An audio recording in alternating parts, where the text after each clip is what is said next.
Como Atrair Dinheiro, de Joseph Murphy. Seu direito de ser rico. Ser rico é um direito seu.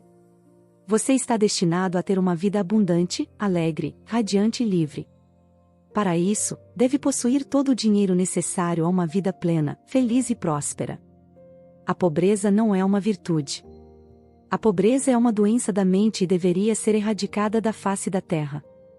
Você está aqui para crescer, expandir-se, desdobrar-se espiritual, mental e materialmente. Você tem o direito inalienável de se desenvolver e se expressar em todos os sentidos. Deve rodear-se de luxo e beleza. Por que ficar satisfeito apenas com o que precisa para sobreviver quando pode desfrutar de riqueza permanente? Neste livro você aprenderá a estabelecer uma amizade com o dinheiro, e assim, o terá sempre de sobra.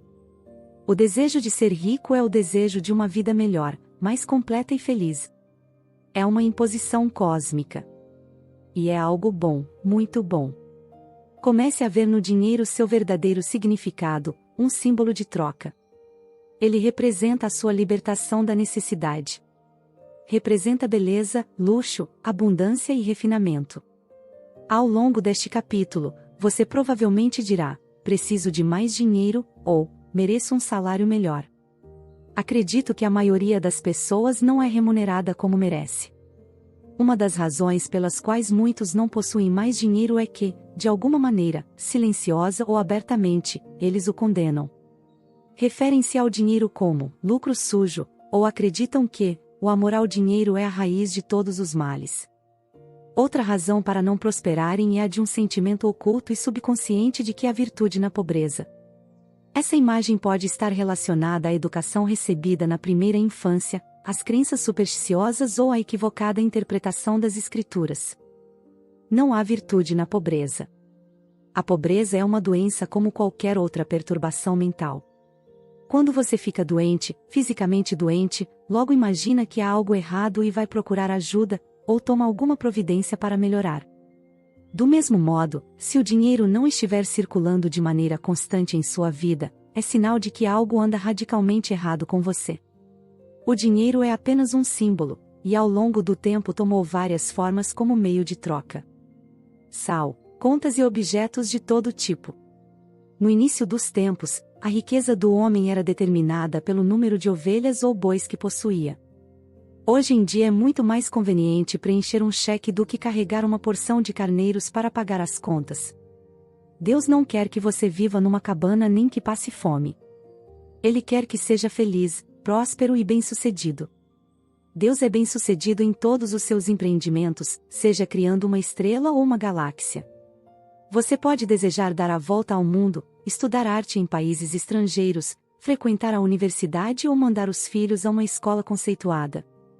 Certamente deseja criar seus filhos em um ambiente agradável, onde possam aprender a apreciar a beleza, a ordem e a harmonia. Você nasceu para ter sucesso, triunfar, vencer todas as dificuldades e desenvolver plenamente todas as suas aptidões. Se falta dinheiro em sua vida, faça algo para mudar essa situação. Descarte imediatamente todas as superstições referentes ao dinheiro. Nunca o considere um mal ou algo sujo. Se fizer isso, o dinheiro criará asas e voará para longe de você. Lembre-se de que você perde aquilo que condena.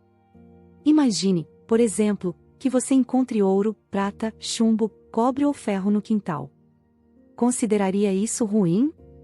Deus determinou que todas as coisas fossem boas. O mal nasce da compreensão obscura do homem, de sua mente não iluminada, de sua falsa interpretação da vida e da má utilização da força divina. Urânio, chumbo ou qualquer outro metal poderia ter sido escolhido para servir como moeda de troca. Usamos papel moeda, cheques, etc. Certamente nenhum deles é um mal. Hoje em dia, físicos e cientistas reconhecem que a diferença entre dois metais está relacionada ao número e à velocidade do movimento dos elétrons em torno de seu núcleo central. Por meio de um bombardeio de átomos num poderoso ciclotron, um metal pode ser transformado em outro. Sob determinadas circunstâncias, ouro transforma-se em mercúrio. Não tardará o dia em que ouro, prata e outros metais serão fabricados sinteticamente nos laboratórios químicos. Não vejo nada de reprovável nos elétrons, prótons ou isótopos. O pedaço de papel no seu bolso é composto de elétrons e prótons distribuídos de forma específica quanto ao número e à sua aceleração, e essa é a única diferença entre o papel e as moedas que você carrega no bolso. Há quem diga: as pessoas matam por dinheiro. Elas roubam. É verdade que o dinheiro está associado a inúmeros crimes, mas isso não o torna um mal. Se um homem der $50 para um outro matar alguém, ele estará fazendo um mau uso do dinheiro, utilizando-o para fins destrutivos. Do mesmo modo, a eletricidade pode ser utilizada para eletrocutar alguém ou para iluminar um lar. A água que mata a sede de uma criança pode ser usada para afogá-la. O fogo pode ser usado para aquecer ou para matar. Se pegar um pouco de terra do jardim e colocá-la na sua xícara de café, isso seria terrível, embora a terra não seja má, nem o café. Porém, a terra estará sendo mal utilizada, seu lugar é no jardim. Da mesma forma, espetar uma agulha no dedo não é culpa da agulha. Esse objeto deve ser espetado na almofada de alfinetes, e não em seu dedo. Sabemos que as forças e os elementos da natureza não têm qualquer maldade intrínseca. Tudo depende do uso que fazemos deles. Certa vez ouvi de um homem: estou falido. Não gosto de dinheiro, ele é a raiz de todos os males. O amor ao dinheiro em detrimento de todas as outras coisas causa desequilíbrio. Você está neste mundo para usar seus dons e sua autoridade com sabedoria. Alguns almejam poder. Outros, dinheiro. Se você se decide pelo dinheiro e diz: é tudo o que quero. Toda a minha atenção ficará focada no acúmulo de riquezas, de nada mais importa. É provável que você conquiste uma fortuna, mas estará esquecendo que está neste mundo para levar uma vida equilibrada. Nem só de pão viverá o homem, Lucas capítulo 4 versículo 4. Se você faz parte de algum culto ou grupo religioso e se torna fanático, afastando-se dos amigos, da sociedade e das atividades sociais, você se tornará desequilibrado, inibido e frustrado. A natureza exige equilíbrio. Aquele que dedica todo o seu tempo a coisas externas e bens materiais, sentirá falta de paz, harmonia, amor, alegria e saúde. Descobrirá que não pode comprar nada que seja real. Você pode acumular fortuna ou possuir milhões, e isso não é ruim ou condenável, mas o amor ao dinheiro acima de tudo, causa frustração, desapontamento e desilusão. E aí está a raiz de todo o mal. Ao tornar o dinheiro seu único objetivo, estará fazendo a escolha errada. Você pode até pensar que isso era tudo o que desejava, mas no fim de todos os seus esforços, vai descobrir que não era só dinheiro que queria. O que realmente ambicionava era uma posição digna, paz de espírito e abundância. Você poderia possuir os milhões que quisesse, e ainda assim ter paz de espírito, harmonia, saúde e a presença de Deus. Todos desejam ter dinheiro, e não apenas o suficiente para sobreviver. Aquele que deseja abundância e riqueza de sobra deveria obtê-la. Os sonhos, ambições e desejos de melhor alimentação, vestuário, moradia e melhores meios de transporte, expressão, procriação e abundância são inspirações divinas, e isso é algo bom. No entanto, podemos direcionar erroneamente esses impulsos, trazendo consequências negativas para nossas vidas. O ser humano não tem uma natureza perversa. Não há nele uma essência de maldade. O que existe é Deus, a sabedoria universal, a vida, que procura expressar-se por intermédio do homem. Por exemplo, um jovem deseja cursar a universidade, mas não tem dinheiro suficiente. Ele vê os outros rapazes da vizinhança indo para a faculdade, e o seu desejo aumenta. Ele diz para si mesmo: também quero estudar. E, para poder frequentar a universidade, comete um roubo. Seu desejo de estudar era fundamentalmente bom, mas ele o direcionou erroneamente ao violar as leis da sociedade, da harmonia cósmica e a regra de ouro, e isso lhe trará problemas. Se esse jovem conhecesse as leis da mente, e sua própria capacidade para usufruir da força espiritual a fim de ir para a universidade, estaria em liberdade em vez de estar na cadeia. Quem o levou à prisão? Ele mesmo se colocou lá. O policial que trancou a porta da cela foi apenas um instrumento das leis humanas que ele violou. Foi ele que primeiro se trancou em sua mente, ao roubar e lesar os outros. O medo e a culpa são a prisão da mente, antecedendo a prisão com muros de tijolos e pedras. O dinheiro é um símbolo da opulência, da beleza, do refinamento e da abundância de Deus, e deve ser usado com sabedoria, de modo judicioso e construtivo, a fim de beneficiar a humanidade de diversas maneiras. É meramente um símbolo da saúde econômica de uma nação. Quando o sangue circula livremente pelo corpo, você está saudável. Quando o dinheiro circula livremente em sua vida, você está financeiramente sadio.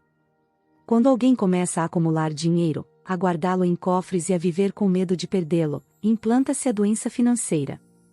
A crise econômica de 1929 foi um ataque de pânico psicológico, causado pelo medo que se apossou da mente de toda a população. Foi uma espécie de transe hipnótico negativo. Vivemos num mundo subjetivo e objetivo. Não podemos negligenciar o alimento espiritual, como paz de espírito, amor, beleza, harmonia, alegria e riso. O conhecimento da força espiritual é o caminho real da riqueza de todos os tipos, sejam os seus desejos espirituais, mentais ou materiais.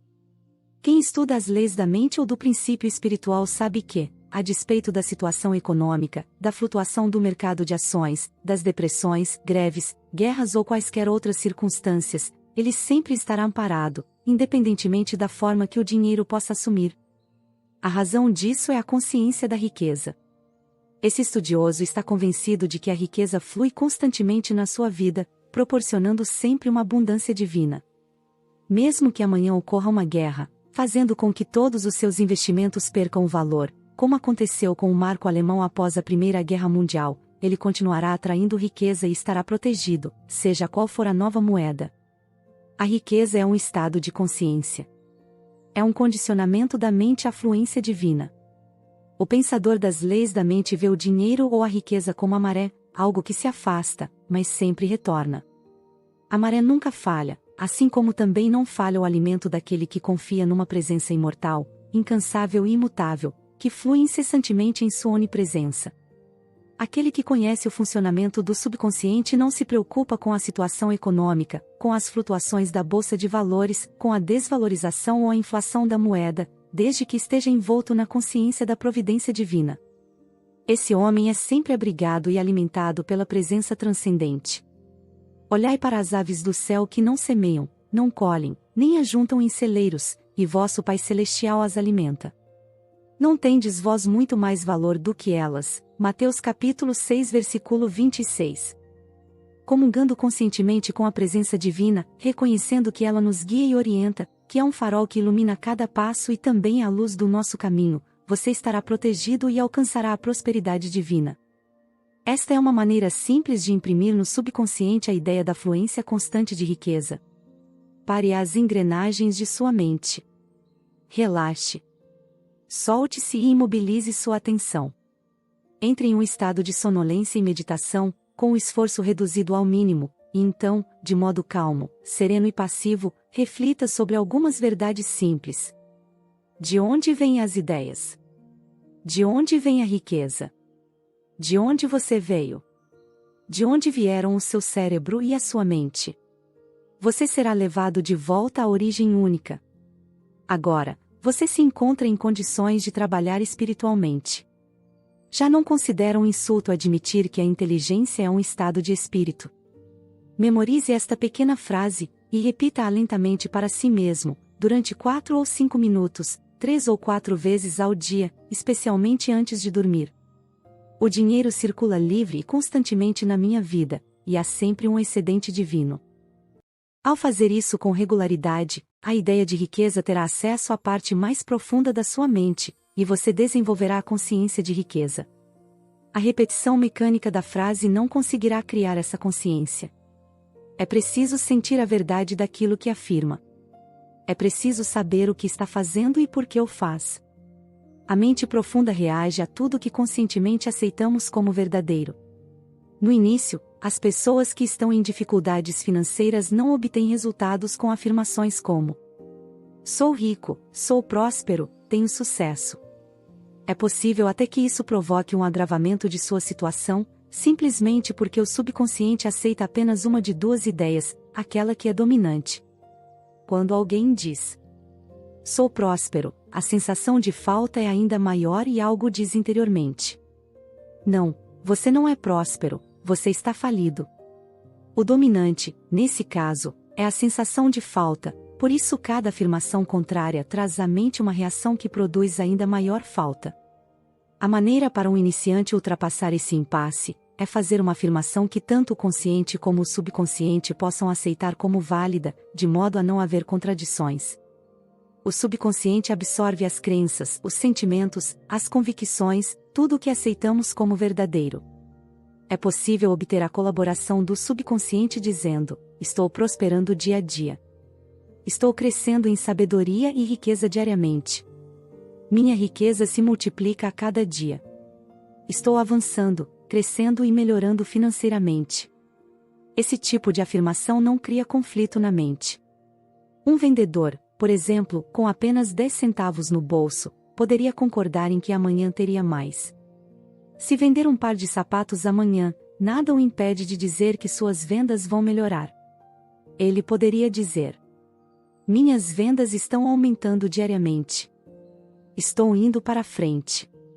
Você verá que estas frases são psicologicamente aceitáveis para sua mente e produzem o resultado desejado.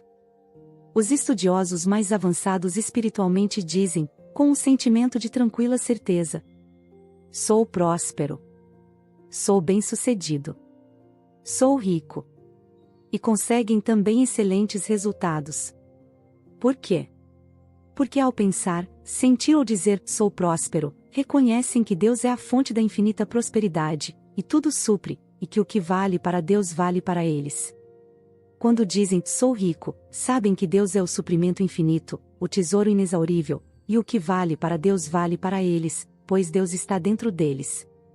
Muitos são os que conseguem excelentes resultados concentrando-se em 3 ideias abstratas: saúde, riqueza e sucesso. A saúde é uma realidade divina, uma qualidade de Deus.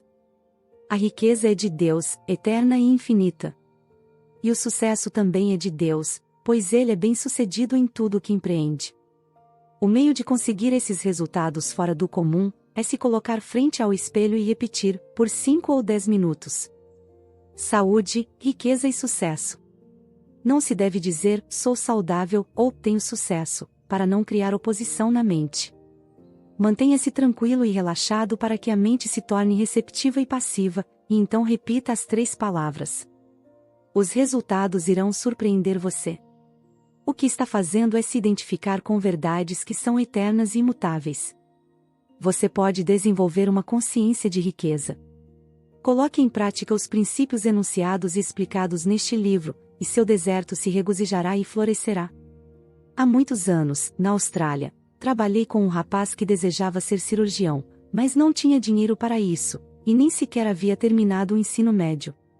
Para se sustentar, limpava consultórios médicos, lavava janelas, e fazia outros bicos. Ele me contou que todas as noites antes de dormir, visualizava um diploma na parede, com seu nome em grandes letras de forma. Habituado a polir diplomas nos consultórios que limpava, não teve dificuldade em fixar a imagem em sua mente. Não sei por quanto tempo persistiu na visualização, mas deve ter sido por alguns meses. Com a sua persistência, os resultados começaram a aparecer. Um dos médicos simpatizou com ele, após ensiná-lo a esterilizar instrumentos, dar injeções hipodérmicas e realizar outros trabalhos de primeiros socorros, admitiu-o como auxiliar técnico em seu consultório. O médico o ajudou a completar o ensino médio, e também custeou os estudos universitários. Hoje em dia, esse jovem é um proeminente médico na cidade de Montreal, no Canadá. Ele tinha um sonho. Uma clara imagem em sua mente. Sua riqueza estava em sua própria mente. Riqueza é a sua ideia, seu desejo, seu talento, sua vontade de servir, sua habilidade em ser útil à sociedade e seu amor pela humanidade em geral. Sem saber, esse rapaz pôs em funcionamento uma grande lei. Trovard disse: ao visualizar o objetivo, você forja os meios para realizá-lo. O objetivo, no caso deste rapaz, era ser médico. Ao imaginar, ver e sentir a realidade de ser um médico, ao viver com aquela ideia, a sustentando, a nutrindo e a amando até que, através de sua imaginação, ela penetrasse nas camadas do subconsciente e se tornasse uma convicção, o jovem abriu o caminho para a realização do seu sonho. Ele poderia ter dito: não tenho preparo, não conheço ninguém influente, não tenho mais idade para estudar, não tenho dinheiro, isso levaria vários anos e eu não sou inteligente. Ele teria fracassado antes de começar. Sua riqueza estava no uso da sua força espiritual, que reagiu aos seus pensamentos positivos. Os meios ou a forma pelos quais nossas orações são respondidas sempre nos são ocultos, embora ocasionalmente possamos perceber parte do processo com a intuição. Os caminhos são desconhecidos, pois as leis espirituais estão além da nossa compreensão. Tudo o que temos a fazer é imaginar e aceitar o objetivo em nossa mente, e deixar sua realização aos cuidados da nossa sabedoria interior. Muitas vezes nos perguntamos: que devo fazer após meditar sobre o objetivo, e aceitar meu desejo conscientemente? A resposta é simples. Sentimos-nos compelidos a fazer tudo o que for necessário para a realização de nosso ideal. A lei do subconsciente é compulsiva. A lei da vida é de ação e reação. O que fazemos é a reação automática aos movimentos íntimos da nossa mente, nossos sentimentos e convicções. Há alguns meses, ao deitar-me para dormir, comecei a imaginar que estava lendo um dos meus livros mais populares, A Força do Poder da Fé, em francês. Comecei a visualizar esse livro sendo distribuído em todas as nações de língua francesa. Fiz isso todas as noites, durante várias semanas, adormecendo com a edição imaginária de A Força do Poder da Fé, em francês, nas mãos. Pouco antes do Natal de 1954, recebi uma carta de uma grande editora de Paris, que se propunha a publicar e promover A Força do Poder da Fé, em todos os países de língua francesa. Em anexo, enviaram um contrato para eu assinar. Se me perguntassem o que fiz para obter a publicação do meu livro, além de rezar, teria de responder: nada. A sabedoria subjetiva se encarregou de tudo, e concretizou o meu desejo por seus próprios meios, que acabaram se revelando um método muito melhor do que qualquer outro que eu pudesse desejar conscientemente. Todas as nossas ações são acionadas pela mente. A ação interior precede todas as exteriores. Sejam quais forem as providências tomadas por nós, elas fazem parte de um esquema que somos compelidos a executar, assim como tudo aquilo que parecemos realizar objetivamente. A aceitação dos objetivos promove os meios para a sua realização. Ao acreditar que já alcançamos, conseguiremos o que desejamos. Temos que parar de negar o nosso bem. Devemos compreender que a única coisa que nos separa da riqueza ao nosso redor é a nossa atitude mental, ou a maneira que encaramos Deus, a vida e o mundo em geral. Acredite e haja na confiança positiva de que não existe motivo para que você não seja, tenha ou faça tudo aquilo que deseja através das leis de Deus. O conhecimento sobre como a mente funciona é a sua salvação e redenção. Pensamento e sentimento são a sua meta. É o conhecimento que o faz possuidor de tudo. A consciência da saúde gera saúde. A consciência da riqueza gera riqueza. O mundo parece negar ou opor-se àquilo que você deseja. Seus sentimentos às vezes se divertem e riem à sua custa. Se disser a um amigo que está abrindo um negócio, talvez ele lhe dê diversos motivos para que seu negócio fracasse. Se você for impressionável, esses motivos podem provocar uma sugestão hipnótica e suscitar em sua mente a ideia do fracasso. À medida que se tornar consciente da força espiritual indivisível que reage ao seu pensamento, você rejeitará a escuridão e a ignorância do mundo, e saberá que possui todos os instrumentos, a energia e o conhecimento necessários para ter êxito. Para seguir pelo caminho real da riqueza, você não deve colocar obstáculos e impedimentos no caminho dos outros, nem alimentar o ciúme ou a inveja. Ao aceitar esses estados mentais negativos, você se fere e se prejudica, pois vivencia essa negatividade. De acordo com o pensador Phineas Parkhurst Kimby, a sugestão que você dá a outro é dada a você mesmo. Essa é a razão pela qual a lei da regra de ouro é cósmica, divina. De certo você já ouviu alguém dizer: aquele sujeito é um trapaceiro, é um chantagista, ganha dinheiro de modo desonesto, é um estelionatário, eu o conheci quando ele não tinha nada, é um manipulador, um ladrão, um vigarista. Se analisar aquele que faz esse tipo de afirmação, perceberá que esta pessoa está em má situação ou com algum sofrimento físico ou financeiro.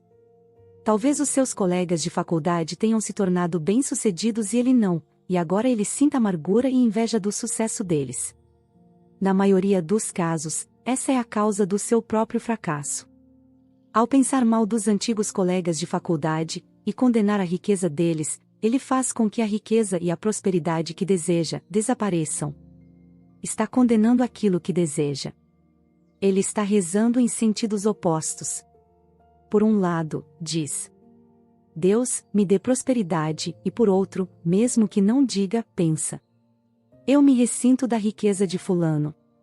Sempre invoque bênçãos ao próximo, e se regozije com sua prosperidade e seu sucesso, pois, ao fazê-lo, atrairá prosperidade e sucesso para si mesmo. Se for ao banco e vir seu concorrente fazendo um depósito 20 vezes superior ao seu, se alegre, e admire a abundância de Deus manifestando-se através de um de seus filhos. Assim estará abençoando e exaltando aquilo pelo que reza. Você multiplica aquilo que abençoa. Você perde aquilo que condena. Se trabalha em uma grande empresa e se ressente por se considerar mal remunerado e não ser valorizado como merece, inconscientemente você corta seus laços com a empresa. Coloca uma lei em funcionamento, e logo seu superior o chamará para dizer: somos obrigados a despedi-lo. Você mesmo terá causado a demissão. Seu superior será apenas um instrumento para confirmar o seu estado mental negativo. Em outras palavras, ele terá sido o mensageiro que concretizou aquilo que você concebera sobre si mesmo. Esse é um exemplo da lei de ação e reação.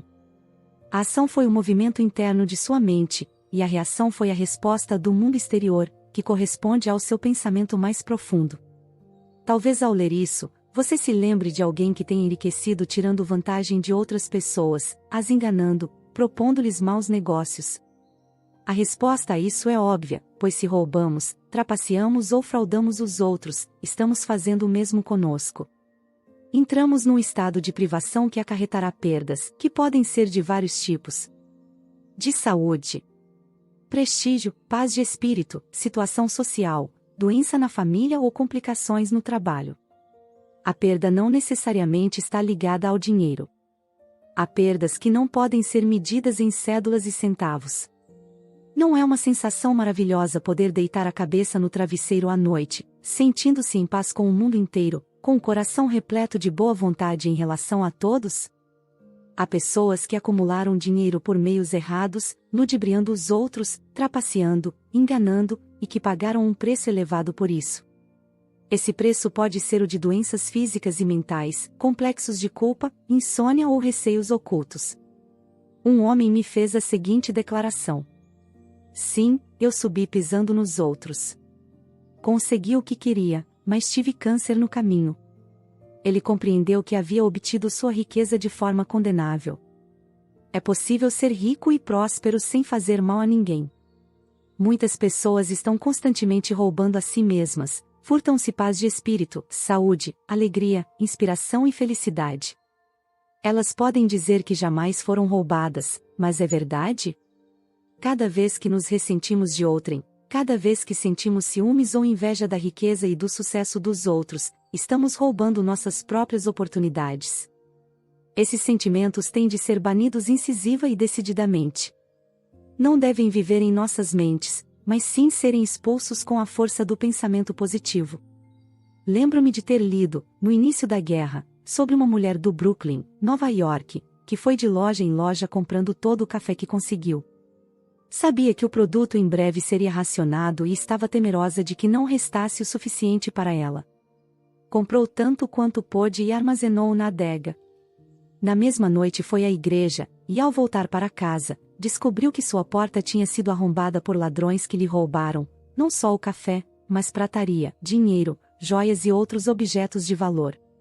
A boa mulher se lastimava, dizendo o que todos dizem em circunstâncias parecidas: porque isso tinha de me acontecer, e logo quando eu estava na igreja.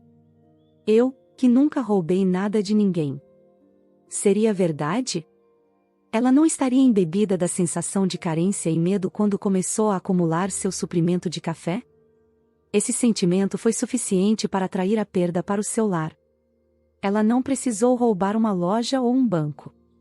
Seu medo da privação a produziu. Esta é a razão pela qual muitos que são considerados bons cidadãos pela sociedade sofrem perdas. São bons no sentido mundano do termo, isto é, pagam seus impostos, obedecem às leis, votam com regularidade e são generosos com as campanhas de caridade, mas no fundo estão ressentidos com o próximo por sua propriedade, riqueza ou posição social. Se gostariam de se apoderar de dinheiro quando ninguém estivesse vendo, essa atitude por si só já é definitiva e positivamente um estado de carência. A pessoa que se deixa levar por tal estado mental, pode atrair charlatães e trapaceiros que a envolverão e ludibriarão em qualquer transação. Antes de sermos roubados no mundo exterior, nós mesmos já nos roubamos, pois sempre há um ladrão interior que precede o ladrão exterior. Um homem pode ter um complexo de culpa e reprovar-se constantemente. Conheci alguém assim, um honesto caixa de banco. Ele nunca havia roubado um centavo, mas mantinha um romance ilícito.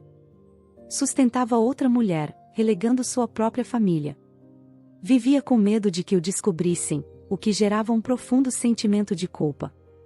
A culpa gera o medo, e o medo causa uma contração dos músculos e das membranas mucosas. Ele teve uma sinusite aguda. A medicação lhe proporcionava apenas alívio temporário. Expliquei a esse homem a causa das suas dificuldades, e o adverti de que sua cura dependia de ele abandonar o romance extraconjugal. Disse-me que não podia, que dela era sua alma gêmea e que ele já havia tentado inutilmente. Condenava-se incessantemente. Um dia, foi acusado por um dos diretores do banco de haver se apoderado de uma quantia, acusação bastante séria, baseada em provas circunstanciais.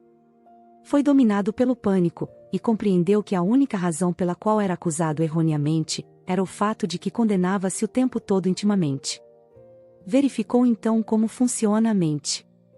Como resultado de se condenar seguidamente no plano interior, acabou sendo acusado no exterior. Imediatamente rompeu suas ligações com a amante, levado pelo choque de se ver acusado de apropriação indébita, e começou prontamente a rezar, para obter harmonia e compreensão entre ele e o diretor do banco. Começou por repetir para si próprio: não há nada oculto que não seja revelado. A paz reina soberana nas mentes e nos corações de todos. A verdade prevaleceu. Todo mal-entendido foi dissolvido à luz da verdade. O verdadeiro culpado do furto era outro jovem, que foi descoberto. O caixa do banco ficou sabendo que somente por meio da força da mente conseguiu salvar-se da prisão. A grande lei é: pense a respeito dos outros, exatamente da forma que você gostaria que pensassem a seu respeito. Sinta-se com relação aos outros, da mesmíssima forma como gostaria que se sentissem com relação a você. Diga do fundo do seu coração: desejo a cada um aquilo que desejo para mim mesmo. O desejo sincero de meu coração é, portanto, de paz, amor, alegria, abundância e bênçãos para todas as pessoas em toda parte. Rejubile-se e alegre-se com o progresso e a prosperidade de todos os homens. O que quer que deseje para si mesmo, desejo para todos em toda parte. Se deseja felicidade e paz de espírito, que seus anseios de felicidade e paz de espírito sejam para todos. Jamais tente privar alguém de uma alegria, pois, se o fizer, estará privando dela a si mesmo. Quando uma boa maré vem para o seu amigo, vem para você também. Se alguém for promovido em sua empresa, alegre-se e fique feliz. Felicite-o e rejubile-se com o seu progresso e com o reconhecimento de suas qualidades. Se você ficar aborrecido ou ressentido, prejudicará a si mesmo. Nunca tente impedir outra pessoa de receber o que lhe é direito: felicidade, sucesso, realização, abundância e tudo de bom. Jesus disse: ajuntai para vós tesouros no céu, onde nem a traça, nem a ferrugem os consomem, e onde os ladrões minam, nem roubam. Mateus capítulo 6 versículo 20. O ódio e o ressentimento deterioram e corroem o coração, enchendo-nos de cicatrizes, impurezas, toxinas e venenos. Os tesouros do céu são verdades de Deus que possuímos na alma. Preencha a mente com paz, harmonia, fé, alegria, honestidade, integridade, ternura e gentileza. Assim, semeará seus tesouros no céu de sua própria mente. Se está à procura de orientação sobre investimentos, ou preocupado com suas ações e apólices, repita tranquilamente. A inteligência infinita vigia e governa todas as minhas transações financeiras, e tudo aquilo que eu fizer será orientado no sentido da prosperidade. Faça isso com frequência, e verificará que todos os seus investimentos serão sábios. Além disso, estará protegido contra prejuízos, pois se sentirá inclinado a agir adequadamente, antes que a perda o atinja. Recite diariamente esta oração para proteger seu lar, seus negócios e suas propriedades. A presença protetora, que guia os planetas em seu curso, e faz brilhar o sol, guarda todas as minhas propriedades, meu lar, meus negócios e tudo o que é meu.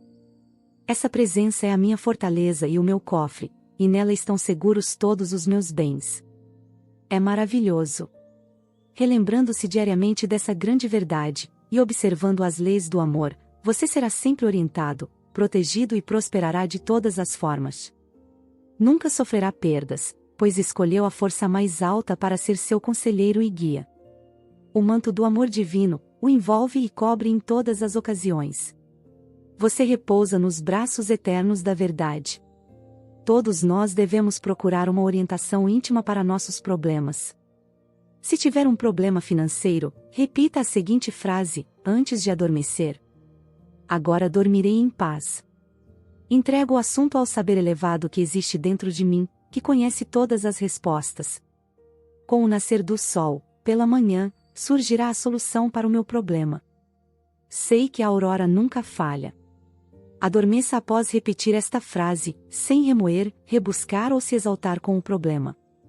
A noite é boa conselheira. Durma sobre o problema. O intelecto não pode resolver todas as dificuldades. Requisite a luz necessária, e lembre-se da aurora que sempre vem, dissipando as trevas. Faça com que seu sono de todas as noites seja venturoso. Você não é vítima das circunstâncias, a não ser que acredite sê-lo. Pode reagir, enfrentar e vencer qualquer situação. Experimentará uma vida diferente, se mantiver uma postura firme, apoiado no rochedo da verdade espiritual, resoluto e confiante em seus propósitos e desejos íntimos. As grandes lojas mantêm seguranças para evitar que haja roubo, e eles pegam um determinado número de pessoas diariamente, tentando levar algo sem pagar. Todas essas pessoas estão vivendo no espírito da carência e da limitação, e estão roubando de si mesmas, atraindo para si todas as formas de perdas. Esses indivíduos carecem de fé e de compreensão do funcionamento de suas mentes. Se dispusessem a desejar uma situação e apelassem para o manancial inesgotável da verdade, encontrariam trabalho. Então, pela honestidade, integridade e perseverança, se tornariam dignas de si mesmas, e da sociedade em geral. Jesus disse: pois os pobres sempre os tendes convosco, mas a mim nem sempre me tendes. Mateus capítulo 26, versículo 11. O estado de pobreza ou a consciência da carência estão sempre presentes em nós, no sentido de que, por mais ricos que sejamos, sempre há algo que desejamos com todo o coração. Pode ser a cura para um problema de saúde, talvez orientação para um filho ou uma filha, ou harmonia no lar, e naquele momento somos pobres. Não saberíamos reconhecer a abundância se não tivéssemos consciência da miséria. Não vos escolhi a vós os 12? Contudo um de vós é o diabo. Mateus capítulo 6, versículo 70. Seja o rei da Inglaterra ou o menino da favela, todos nascem destinados a sofrer limitações, através das quais crescem e se realizam. Ninguém poderia descobrir a força interior, se não existissem os problemas e as dificuldades. Esses estados de pobreza que nos espicaçam e obrigam a procurar a solução. Não poderíamos saber o que é a alegria se não fossem as lágrimas que vertemos na tristeza. Temos de estar conscientes da pobreza, para procurar a libertação, e ascender à opulência divina. Os estados de pobreza, como o medo, a ignorância, a preocupação, a carência e a dor, não são maus quando levam você a procurar o oposto. Quando você se perde, encontrando uma dificuldade após a outra. Quando começa a se fazer perguntas negativas e desesperadas, como: por que será que tudo isto me acontece? Por que será que o azar parece me perseguir? A luz penetrará na sua mente. Através de seu sofrimento, miséria ou dor, você descobrirá a verdade que o libertará. Doces são os usos da diversidade, qual sapo feio e peçonhento que ostenta na cabeça a preciosa joia, escreveu Shakespeare. Pela insatisfação, somos levados à satisfação. Todos os que estudam as leis da vida ficam insatisfeitos com algo.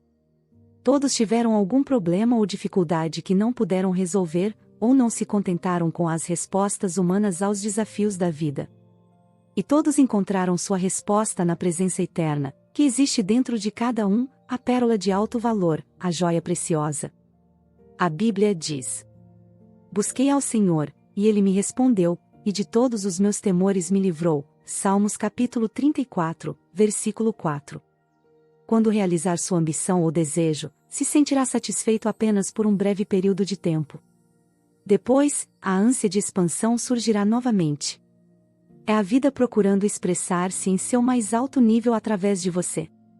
Quando um desejo é satisfeito, surge outro e depois outro, até o infinito. Estamos aqui para crescer. A vida é progressão, não é estática. Estamos aqui para marchar de glória em glória. Não há fim para essa marcha, pois a glória de Deus é infinita. Somos todos pobres, no sentido de estarmos eternamente procurando mais luz, mais sabedoria, mais felicidade e maior alegria na vida.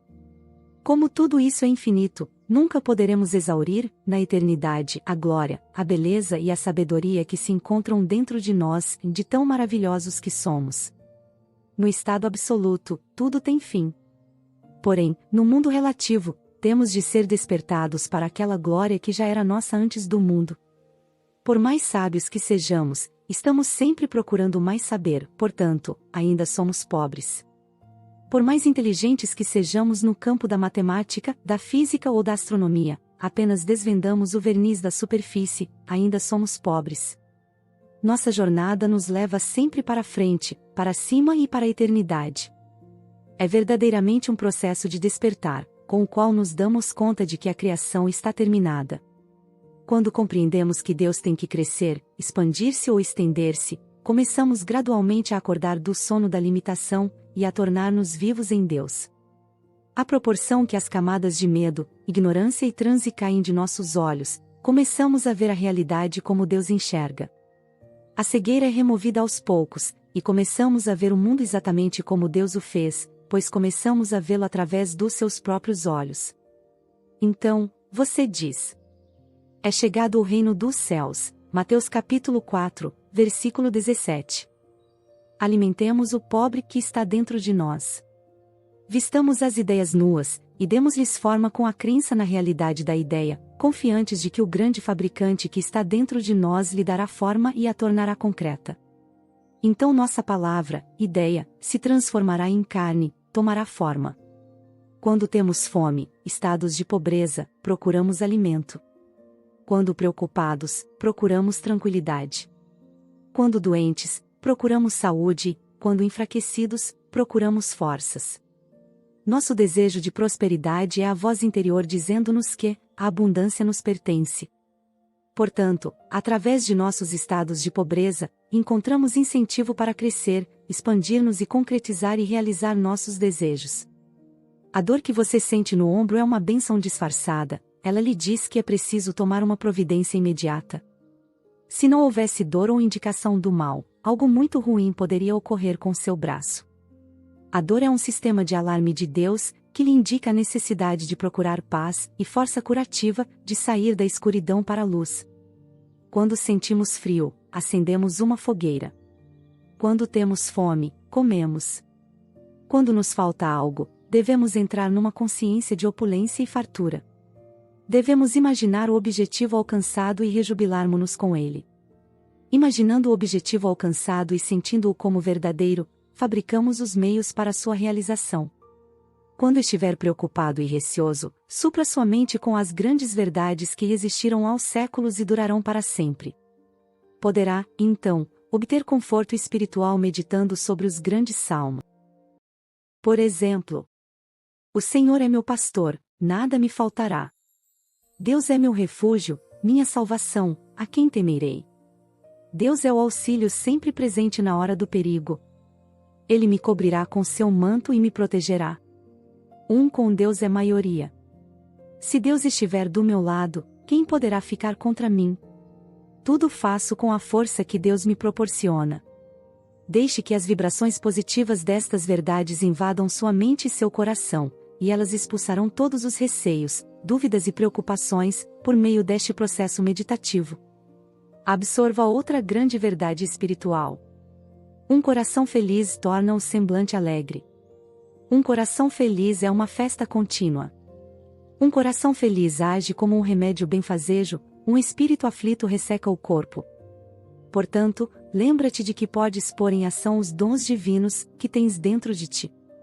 Comece agora mesmo a colocar em ação os dons divinos, rejeitando completamente a evidência dos sentidos, a tirania e o despotismo da mentalidade terrena, e reconheça em toda sua plenitude a força interna que existe dentro de você, como a causa única, a força única e a presença única. Saiba que ela é uma força benéfica e que reage ao seu incentivo. Invoque a noite e a noite o cobrirá. Apele para essa força com devoção, certeza, confiança e amor, e ela reagirá trazendo-lhe amor, paz, orientação e prosperidade. Ela será seu conforto, seu guia, seu conselheiro e seu Pai eterno. Você dirá então: a verdade é amor. Encontrei-a e ela me livrou de todos os receios.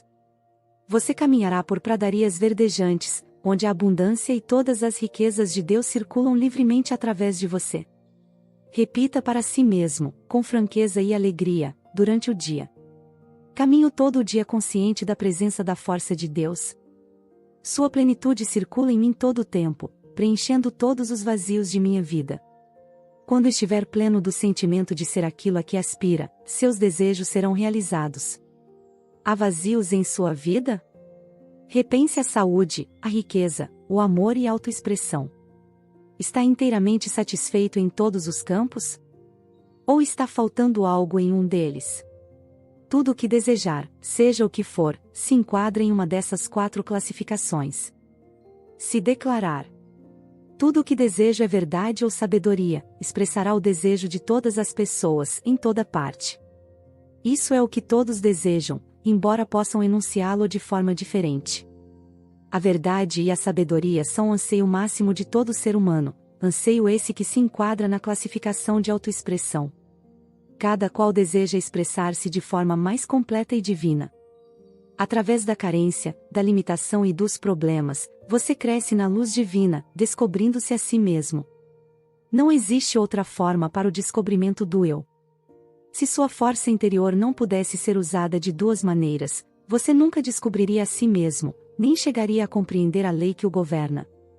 Se se sentisse compelido a ser bom ou a amar, esse amor não seria verdadeiro. Seria um autômato. Ao contrário, você tem toda a liberdade de amar ou não amar. Pode dar o seu amor ou guardá-lo para si. Se for compelido a amar, então não há amor.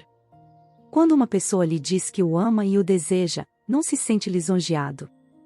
Ela o escolheu dentre todas as pessoas do mundo. Não teria que amá-lo. Se fosse forçada a isso, você não se sentiria lisonjeado nem feliz. Você é livre para escolher entre ser um assassino ou um homem santo. Esta é a razão pela qual homens como Lincoln, entre outros, são tão elogiados. Decidiram pelo bem, e são festejados pela escolha. Se acreditarmos que as circunstâncias, as condições, os acontecimentos, a idade, a raça, a orientação religiosa ou ambiente de nossa infância podem eliminar possibilidade de sermos felizes e prósperos na vida, então seremos todos ladrões e assaltantes. Para expressar felicidade e prosperidade, basta que nos sintamos felizes e prósperos. A sensação de riqueza produz riqueza, pois os estados de consciência sempre se manifestam. Esta é a razão da frase: tudo o que me aparece, sensações, são ladrões e assaltantes. Sensação é a lei, e a lei é sensação. Sua ânsia de prosperidade é realmente uma promessa divina, de que a riqueza celestial pode lhe pertencer. Aceite essa promessa sem qualquer reserva. Kimbe assemelhava suas preces à atuação de um advogado defendendo uma causa diante do juiz. Esse grande mestre das leis da mente, dizia que podia provar a inocência do réu, demonstrando que o indivíduo era apenas vítima de mentiras ou falsas crenças. Você é o juiz, Você mesmo dá o veredicto e determina sua própria liberação. Os pensamentos negativos de carência, pobreza e fracasso são todos falsos e mentirosos, pois nada há para comprovar sua veracidade. Só existe uma força espiritual, uma causa original. Por isso, pare de dar força às condições, circunstâncias e opiniões alheias. Dê toda a força ao poder espiritual que reside em você, sabendo que ele reagirá satisfatoriamente aos pensamentos de abundância e prosperidade. Reconhecendo a supremacia do espírito, e a força de seus próprios pensamentos ou imagens mentais, estará no caminho da opulência, da liberdade e da satisfação constante. Aceite a ideia de uma vida perfeita e abundante em sua mente, e essa aceitação mental, mesclada a uma expectativa de riqueza, encontrará suas próprias formas de expressão. À proporção que ingressar no estado de espírito da opulência, tudo o que é necessário à vida abundante começará a acontecer. Você é agora o juiz que chega a uma decisão na Corte de Justiça da Mente. Da mesma forma que Kimby o fazia, terá apresentado provas irrefutáveis, demonstrando como funcionam as leis da mente, e estará livre de receios.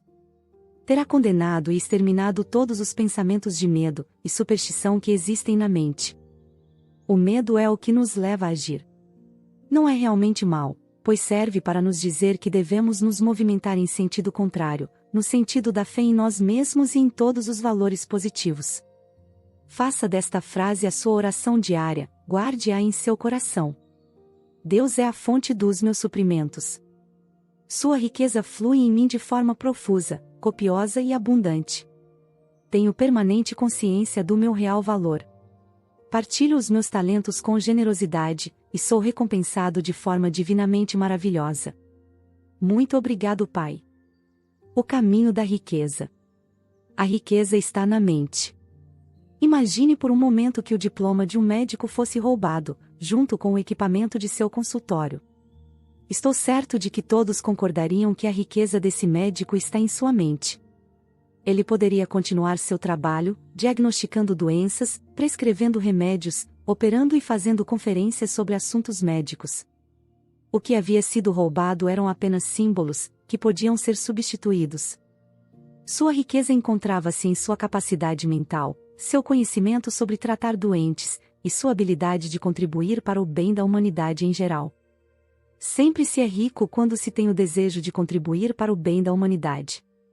O anseio de servir, de colocar os seus talentos ao serviço dos outros, sempre encontrará resposta no coração do universo. Conheci um homem em Nova York durante a crise financeira de 1929, que perdeu tudo o que tinha, incluindo a casa e as economias de toda a sua vida. Conheci-o após uma conferência feita por mim, em um dos hotéis da cidade. Ele me disse: perdi tudo. Juntei $1 milhão em 4 anos. Farei isso outra vez. Tudo o que perdi foi um símbolo. Posso atrair de novo o símbolo da riqueza, da mesma forma como o mel atrai as moscas. Acompanhei a carreira desse homem durante alguns anos, a fim de descobrir a fórmula do seu sucesso. Pode parecer estranha para você, mas é uma fórmula muito antiga. O nome que ele deu a ela foi: transformar água em vinho. Ele havia lido essa passagem da Bíblia e compreendeu que estava ali a solução para ter saúde perfeita, felicidade, paz de espírito e prosperidade. O vinho, na Bíblia, representa a realização dos desejos, anseios, planos, sonhos, etc., ou seja, em outras palavras, aquilo que você deseja alcançar, concretizar e criar. A água refere-se geralmente à mente ou à consciência. A água toma a forma de qualquer recipiente em que é despejada. Do mesmo modo, aquilo que você sente e acredita se manifestará em seu mundo. Assim, você sempre transformará a água em vinho. A Bíblia foi escrita por homens iluminados, e ela ensina psicologia prática e um modo de vida. Um dos princípios fundamentais da Bíblia é o que afirma ser você quem determina, molda, funde e forma seu próprio destino, por meio de pensamentos, sensações e crenças. Ele ensina que é possível resolver qualquer problema, ultrapassar qualquer situação, e que você nasceu para ser bem-sucedido, para vencer e triunfar. Para descobrir a estrada real da riqueza e receber a força e a segurança necessárias para progredir na vida, é preciso deixar de interpretar a Bíblia da maneira tradicional. O homem que se encontrava em uma crise financeira, repetia frequentemente para si mesmo, nos tempos de escassez: posso transformar a água em vinho. Essas palavras significavam para ele: posso trocar as ideias de pobreza da minha mente, pela realização dos meus desejos e necessidades atuais, que são riqueza e segurança financeira. Sua atitude mental, água, era: uma vez fiz fortuna honestamente. Posso fazê-lo outra vez, vinho. Sua afirmativa constante consistia em: atraí o símbolo, dinheiro, uma vez, estou atraindo de novo. Sei disso e sinto que é verdade, vinho. Esse homem foi trabalhar como vendedor em uma empresa de produtos químicos. Lá, começou a ter ideias para melhorar a promoção dos produtos. Em pouco tempo, tornou-se vice-presidente da empresa. Em 4 anos, chegou à presidência da companhia. Sua atitude mental constante era: posso transformar a água em vinho. Veja a história da transformação da água em vinho, do Evangelho de João de uma forma simbólica, e repita para si mesmo, como fazia o vendedor de produtos químicos: posso tornar visíveis as ideias, os anseios, os sonhos e os desejos invisíveis que tenho, porque descobri uma simples lei universal da mente.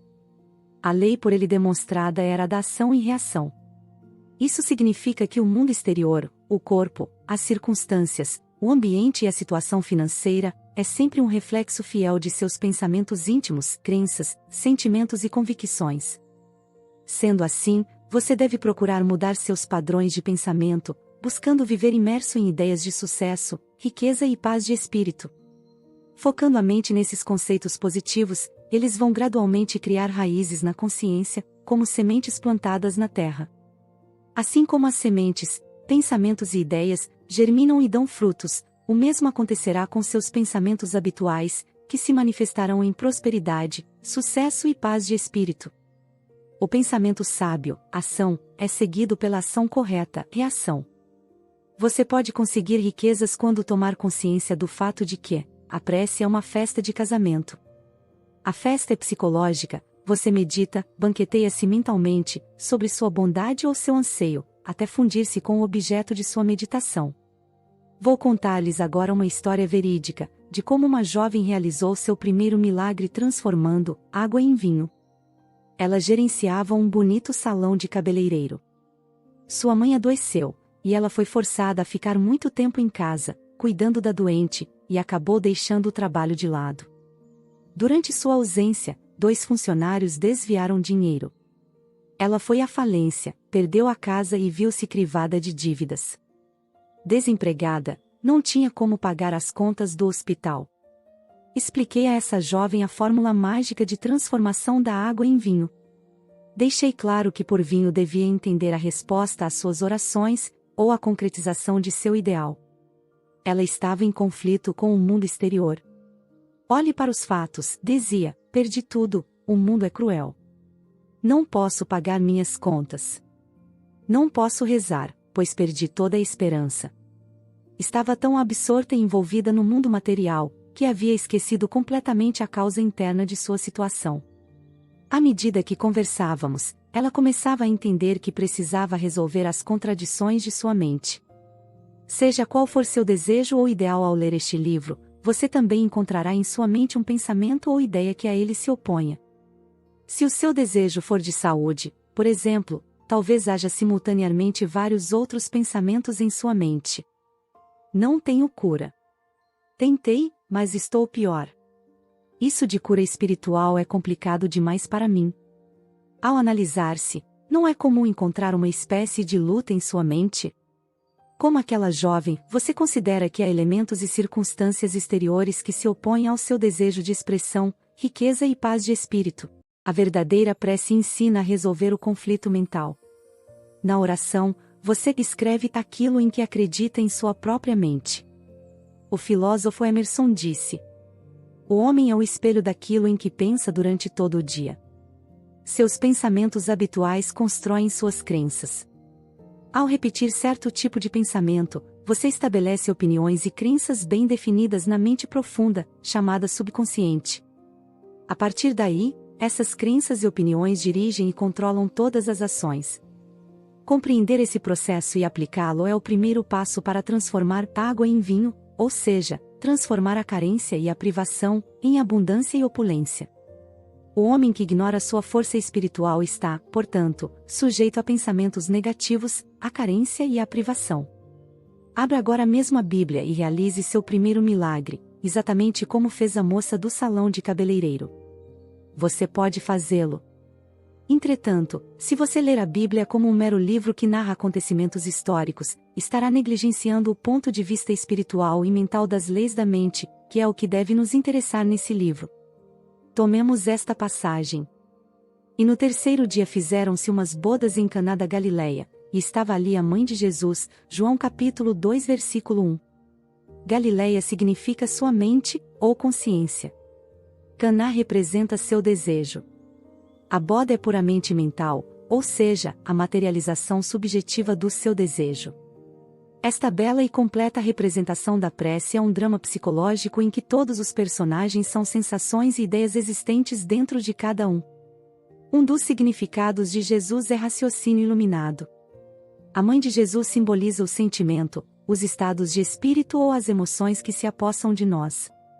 E foi também convidado Jesus e os seus discípulos para as bodas, João capítulo 2 versículo 2. Seus discípulos são as forças e faculdades internas que possibilitam a cada um a realização de seus desejos. E, tendo acabado o vinho, a mãe de Jesus lhes disse: eles não têm vinho, João capítulo 2 versículo 3. Vinho, como já vimos, representa a prece atendida ou a manifestação dos desejos e ideais de cada um na vida. Como vemos, portanto, esse é um drama que se desenrola diariamente na vida de todos. Quando se quer alcançar algo como a jovem queria, encontrar trabalho, sustento e solução para os problemas, surgem sempre sugestões desanimadoras como: não há esperança. Tudo está perdido. Não consigo. Não há salvação. Essa é a voz do mundo exterior, dizendo-lhe: eles não têm vinho, ou, olhe para os fatos. Essa é a voz de sua sensação de falta, de limitação. Como enfrentar o desafio das circunstâncias e situações? Agora você já está se familiarizando com as leis da mente, que nos dizem: exatamente aquilo que penso e sinto reflete-se em meu mundo exterior, isto é, meu corpo, minhas finanças, meu ambiente, minha posição social, e todas as fases de minhas relações com o mundo e as outras pessoas. Seus pensamentos e imagens mentais dirigem, controlam e governam o plano externo de sua vida. A Bíblia diz: como imaginou no seu coração, assim é ele. Provérbios capítulo 23 versículo 7. O coração é um termo caldeu que significa subconsciente. Em outras palavras, seus pensamentos devem atingir níveis subjetivos mais profundos, utilizando a força de seu eu subliminar. O destino de cada um é feito de pensamentos e sensações. O pensamento carregado de sentimento e de interesse, invariavelmente se torna subjetivo, manifestando-se em seu mundo. A prece é um casamento do pensamento com a sensação ou da ideia com a emoção. É uma festa de bodas. Qualquer ideia ou aspiração mental sentida com intensidade, como se fosse verdadeira, torna-se realidade, seja ela boa, má ou indiferente. Conhecendo a lei que transformará em realidade tudo aquilo que você imagina e sente, poderá começar a disciplinar a mente. Sempre que a sensação de carência, medo, dúvida ou desespero, eles não têm vinho, surgir em sua mente, a rejeite de imediato, focalizando prontamente a atenção na prece atendida, ou seja, na realização de seu desejo. As declarações encontradas, na Bíblia, em João capítulo 2 versículo 4. Ainda não é chegada a minha hora, e, mulher, que tenho eu contigo, são expressões orientais, idiomáticas e figurativas. Parafraseando essa citação, mulher significa o sentimento negativo em que nos deixamos envolver. Tais sugestões negativas não possuem qualquer força ou realidade, porque nada há que as apoie. Uma sugestão de carência não tem força, a força reside em nossa própria sensação, em nosso próprio pensamento. O que significa Deus para você? Deus é o nome dado à única força espiritual, Deus é a única fonte invisível de onde tudo flui. Quando seus pensamentos são construtivos e harmoniosos, a força espiritual, em resposta ao seu pensamento, flui em harmonia, saúde. Abundância.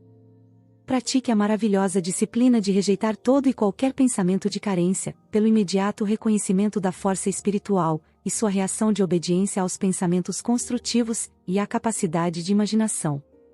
Assim, estará praticando a verdade contida nestas palavras. Mulher, que tenho eu contigo? João capítulo 2 versículo 4. Lemos, ainda não é chegada a minha hora. João capítulo 2, versículo 4. Isso significa que, embora ainda não tenhamos chegado a uma convicção, ou a um estado de espírito positivo, sabemos que estamos no caminho certo, pois estamos dirigindo nossa mente para os ideais, objetivos e propósitos positivos na vida. Tudo aquilo em que a mente se foca é multiplicado e ampliado, até que por fim, esta se identifica com um novo estado de consciência. Nesse ponto, então, estamos condicionados positivamente, enquanto que antes tal condicionamento era negativo.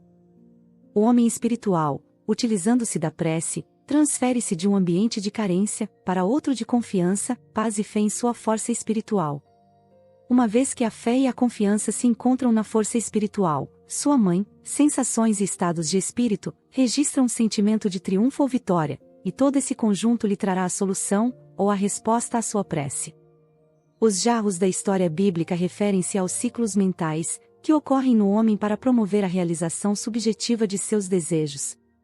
O tempo consumido pode ser um instante, uma hora, uma semana ou um mês, dependendo do grau de confiança e do estado de consciência do indivíduo. Na prece, devemos, antes de mais nada, limpar a mente de falsas crenças, receios, dúvidas e ansiedades, desligando-nos inteiramente da evidência sensorial e do mundo exterior. Recolhidos à paz e à quietude de nossas mentes, cujas engrenagens fizemos parar propositadamente, começamos então a meditar sobre a alegria da prece atendida, até que se forme uma certeza íntima que nos dá a sensação de saber que sabemos. Quando conseguirmos fundir-nos, entrosar-nos com o nosso desejo, formando um só, teremos atingido o estado de casamento mental, ou seja, as bodas ideais da sensação com a ideia. Com certeza você deseja casar-se com, unificar-se com, a saúde, a harmonia, o sucesso e a realização de todas as suas aspirações. Cada vez que você faz uma prece, está tentando realizar a festa das bodas de Caná, realização de seus desejos ou ideais, está desejando identificar-se mentalmente com os conceitos de paz, sucesso, bem-estar e saúde perfeita. E encheram-nas até em cima, João capítulo 2 versículo 7. Os 6 jarros representam sua própria mente no ato criador mental e espiritual. É preciso que a mente fique repleta, cheia até em cima, o que significa que precisamos ficar completamente saciados da sensação de ser aquilo que desejamos. Quando conseguirmos preencher a mente com o ideal que esperamos ver realizado ou expressado, estaremos então cheios até em cima. Nesse ponto podemos cessar as preces, pois já sentimos a realidade em nossa mente. Já sabemos. Atingimos aí um estado total de consciência. Estamos em paz. E ele lhes disse, tirai agora, e levai ao chefe dos serventes, João capítulo 2 versículo 8. Tudo o que for impregnado em seu subconsciente invariavelmente se concretiza no mundo exterior. Como consequência, quando atingimos um estado de convicção de que nossa prece será atendida, estamos dando o comando. Levai ao chefe dos serventes. Estamos sempre comandando nossa festa mental. Durante o dia, centenas de pensamentos, sugestões, opiniões, visões e sons chegam às nossas mentes, aos nossos olhos e ouvidos. Podemos rejeitá-los, como inadequados para o consumo mental, ou aceitá-los, à nossa escolha. A consciência, a razão e o intelecto são os donos da festa. Quando escolhemos conscientemente aceitar, meditar, banquetear-nos com determinada ideia e imaginar o desejo de nosso coração como verdadeiro, ele se torna vivo e se integra em nossa mentalidade, de forma que nosso subconsciente o materialize e lhe dê expressão. Isso quer dizer que tudo aquilo que imprimimos no nosso interior se expressará objetivamente. Os sentidos ou a mente consciente projetam a concretização de nossos anseios. Quando o consciente dá conta do processo, água transformada em vinho, entra no estado de espírito da prece atendida. A água poderia ser considerada também a força espiritual amorfa e invisível, a consciência incondicionada. O vinho é justamente a consciência condicionada, ou seja, as crenças e convicções que emanam da mente.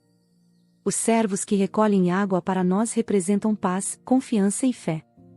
De acordo com a força de nossa fé ou nossas sensações, o bem é atraído para nós. Procure, portanto, assimilar os princípios espirituais que são discutidos neste livro. Procure estimá-los, apaixonar-se por eles. No primeiro milagre realizado por Jesus, aprendemos que a prece é uma festa de bodas, ou seja, a unificação da mente com os seus desejos. O amor é a realização da lei. O amor é, na verdade, um apego emocional, uma sensação de unificação com o que nos é caro. Devemos ser leais àquilo que amamos. Devemos ser leais aos nossos objetivos ou ideais. Quando flertamos ou mantemos uma união mental com o medo, a dúvida, a preocupação, a ansiedade ou as falsas crenças, não estamos sendo leais ao objeto de nosso amor. O amor, portanto, é de unificação, um estado de realização. Quando esta representação simples foi explicada à jovem do salão de cabeleireiro, ela se tornou mentalmente rica. Compreendeu o significado e tratou de pô-lo em prática em sua vida. Ela sabia que a água, sua própria mente, fluiria e encheria todos os jarros vazios, em resposta ao seu novo modo de ver e sentir a realidade. À noite, a jovem ficava imóvel, com o corpo completamente relaxado, e começava a utilizar a mente para formar uma série de imagens construtivas, seguindo as seguintes fases. Primeira fase. Começava a imaginar o gerente do seu banco a felicitando pelos volumosos depósitos feitos por ela. Mantinha essas imagens na mente por 5 minutos. Segunda fase, em sua imaginação, ouvia sua mãe dizendo-lhe: "Sinto-me tão feliz com a sua nova situação." Continuava a ouvir essa frase na voz da mãe, com uma entonação alegre e feliz, durante 3 a 5 minutos. Terceira fase, imaginava vividamente a cerimônia de seu casamento, ouvindo de forma distinta a voz do juiz a dizer com solenidade: "Eu vos declaro marido e mulher." Completada essa rotina, adormecia, sentindo-se inteiramente satisfeita, isto é, invadida pela sensação de alegria da prece atendida. Nada aconteceu durante 3 semanas. Na realidade, a situação piorou muito, mas ela perseverou, recusando-se a reconhecer o fracasso. Sabia muito bem que para crescer espiritualmente precisava, ela também, realizar seu primeiro milagre, transformando seu medo em fé, e sua sensação de carência em outra de opulência e prosperidade, transformando a consciência, água, nas situações, circunstâncias e experiências que desejava vivenciar. Consciência, certeza, realidade, princípio, espírito, ou o que quer que o chamemos, esse elemento é a causa de tudo, pois é presença e força. A força espiritual que existe dentro de nós, é a causa e a substância de tudo e em tudo se manifesta, nos pássaros, nas árvores, nas estrelas, no sol, na lua, na terra, no ouro, na prata e na platina. É a causa e a substância de todas as coisas, nenhuma outra existe. Depois de compreender isso, a jovem sabia que a água, consciência, poderia tornar-se um elemento provedor, na forma de dinheiro, posição social, expressão verdadeira, saúde para sua mãe, companheirismo e uma vida repleta de significado. Vislumbrou de repente essa verdade, simples mas profunda, e declarou: "Aceito tudo de bom que me é destinado." Nesse ponto já sabia que nada nos pode ser ocultado. Deus está dentro de nós, aguardando ser descoberto e trazido à tona. Em menos de um mês, essa jovem casou-se e ouviu o juiz pronunciar as mesmas palavras que havia tantas vezes imaginado em seu estado de meditação e relaxamento. "Eu vos declaro marido e mulher." Recebeu do marido, de presente de núpcias, um cheque de $24.000 e uma viagem ao redor do mundo. Sua nova função como especialista em beleza, era de enfeitar sua casa e seu jardim e fazer com que o deserto de sua mente se rejubilasse e florisse como as rosas. Ela havia transformado água em vinho. A água, sua consciência, ficou carregada ou condicionada por sua constante e sincera imaginação da felicidade. Essas imagens, quando mantidas regular e sistematicamente, com plena convicção na força criadora da mente profunda, desabrocham da escuridão subconsciente e vêm à luz, concretizadas no mundo exterior. Há, no entanto, uma regra importante: não expor esse filme recém-revelado à luz nociva do medo, da dúvida, do desespero e da preocupação. Sempre que esses sentimentos baterem à sua porta, apele imediatamente para o filme que se revelou em sua mente e repita convicto: um lindo filme está se revelando neste momento na câmara escura da minha mente. Envolva mentalmente esse filme em sua sensação de alegria, fé e compreensão, sabendo que está pondo em ação uma maravilhosa lei psicológica e espiritual, que pode ser assim enunciada. Toda impressão se expressará. A seguir, fornecerei um caminho certeiro para obter o desenvolvimento e a manifestação de riqueza material e das provisões necessárias em todos os dias de nossas vidas. Se aplicada sincera e honestamente, esta fórmula proporcionará ampla recompensa no plano material. Vou dar como exemplo a história de um homem que me procurou, desesperado, em Londres, envolvido em dificuldades financeiras. Era membro da igreja anglicana e havia se dedicado, até certo ponto, ao estudo do funcionamento do subconsciente. Aconselhei-o a repetir frequentemente durante o dia: Deus é a fonte da minha abundância, e todas as minhas necessidades são saciadas, em todos os momentos no tempo e pontos no espaço. Aconselhei-o ainda a refletir sobre toda a vida animal deste mundo, e sobre todas as galáxias do espaço, que são regidas e protegidas por uma infinita inteligência. Sobre a exuberância da natureza, sobre os peixes do mar e os pássaros do ar, que todos têm suas necessidades plenamente satisfeitas. Ele começou a dar-se conta de que desde o seu nascimento havia sempre sido recebido cuidados. Alimentado pela mãe, vestido pelo pai e vigiado com amor e ternura por seus pais. Raciocinou e chegou à conclusão de ser ilógico pensar que o princípio da vida, que lhe deu alento e sempre cuidou dele, poderia repentinamente cessar de agir em seu favor. Compreendeu que ele mesmo havia cortado suas fontes de suprimento ao tomar uma atitude negativa para com seu patrão e para consigo mesmo, condenando-se e criticando-se por sua própria sensação de falta de valor. Havia rompido psicologicamente o cordão que o ligava à infinita fonte de todos os suprimentos, o espírito da vida interior, o princípio da vida, também chamado consciência ou certeza. Sem demora, arranjou um emprego que lhe proporcionaria ótimo salário. O ser humano não se alimenta como os pássaros. Ele precisa comungar conscientemente com a força e a presença interiores, para delas receber orientação, vitalidade, força e tudo mais necessário à satisfação de suas necessidades. Esta foi a fórmula usada pelo homem de Londres para transformar a água no vinho da abundância e do sucesso financeiro. Ele compreendeu que Deus ou sua força espiritual era a causa de tudo e entendeu também que, se conseguisse incutir na mente a ideia de que a riqueza lhe pertencia por direito inalienável, provocaria a manifestação da abundância. A afirmação que utilizou foi: Deus é a força do meu sustento. Todas as minhas necessidades são satisfeitas a cada momento no tempo e no espaço, havendo sempre um excedente tranquilizador.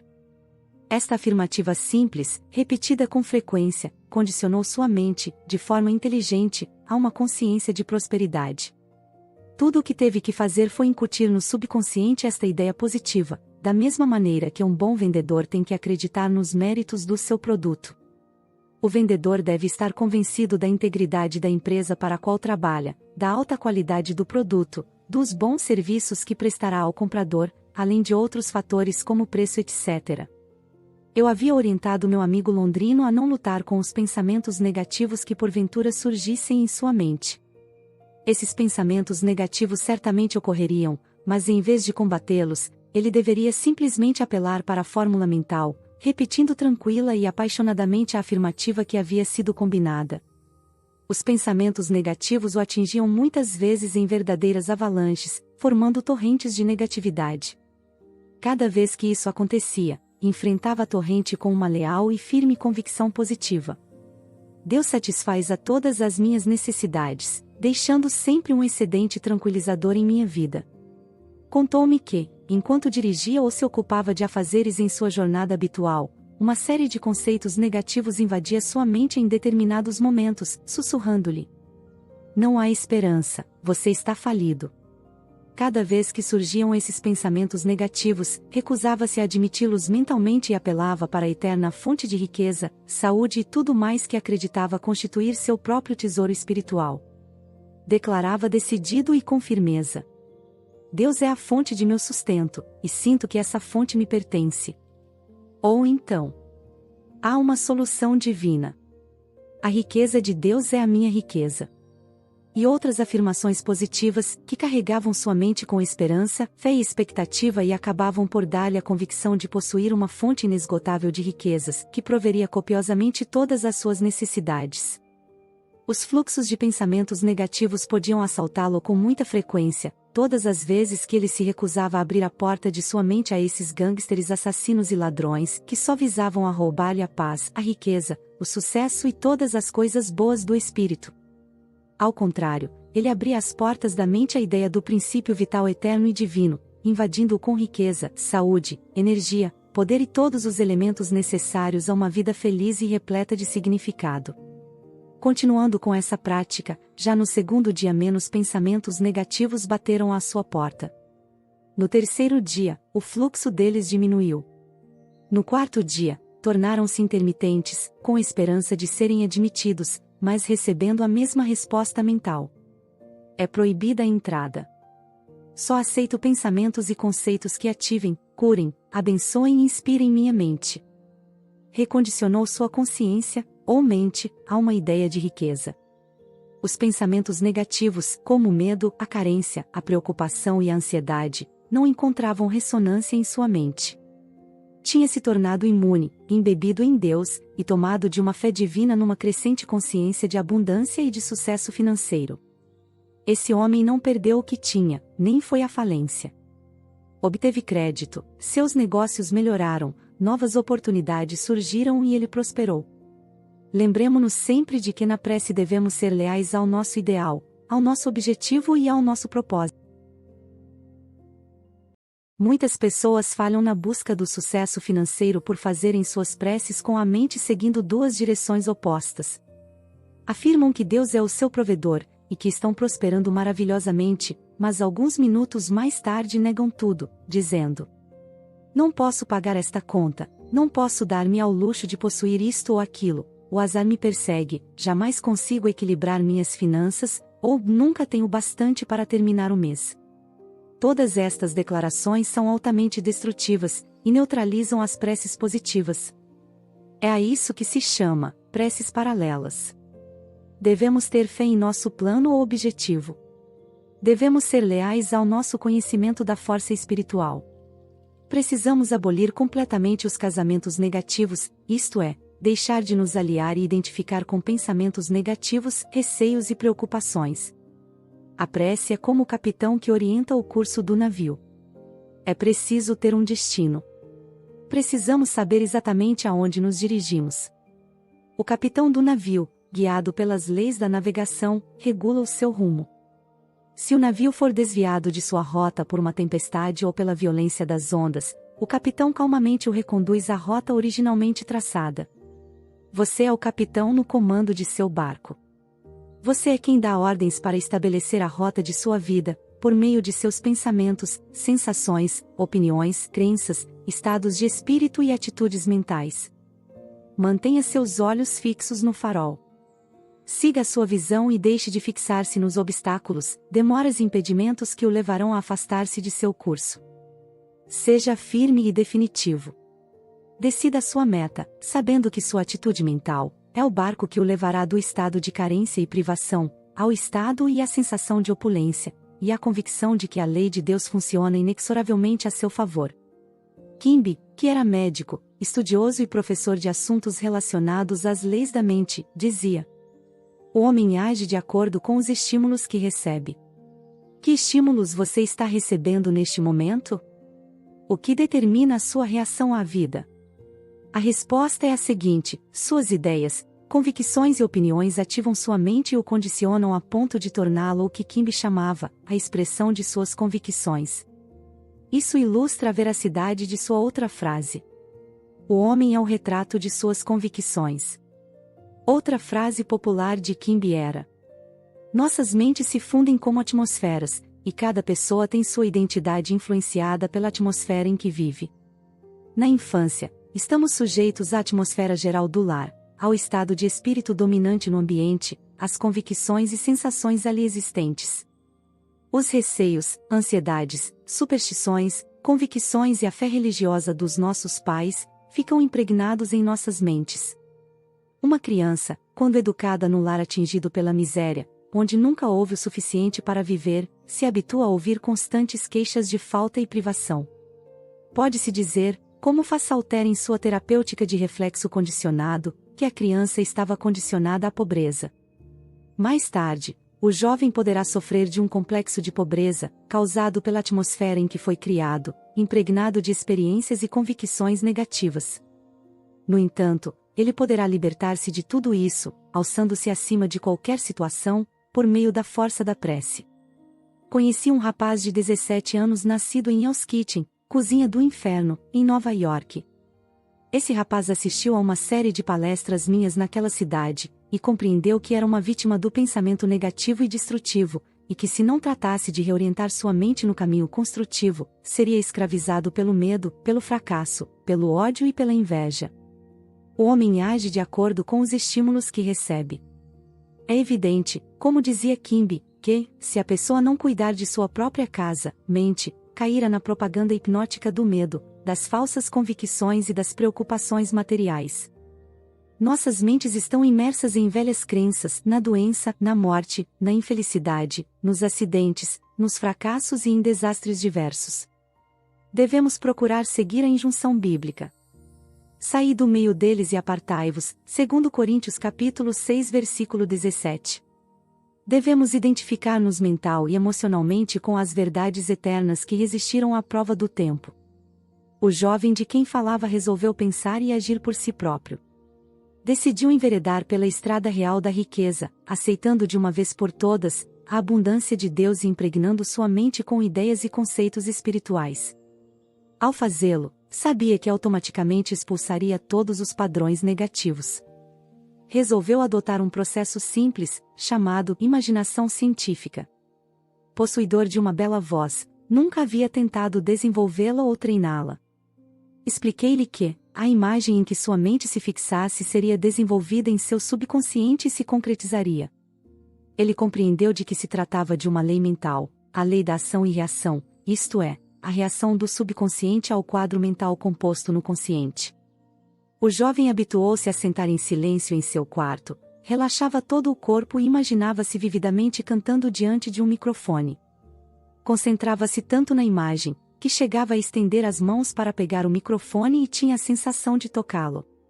Depois, imaginava que era felicitado pelo maravilhoso contrato que havia assinado e pela beleza de sua voz. Dedicando toda a sua atenção a essa imagem mental de forma regular e sistemática, conseguiu gravar uma profunda impressão em seu subconsciente. Pouco tempo depois, um professor italiano de canto conheceu e percebeu seu potencial, passando a lhe dar aulas regulares e gratuitas. Em pouco tempo, ele conseguiu um contrato para o exterior, com apresentações na Europa, na Ásia e na África do Sul. Foi o fim de suas preocupações financeiras, pois o salário era muito bom. Seu talento oculto e sua habilidade para exteriorizá-lo constituíam sua verdadeira riqueza. Deus nos dá talento e força.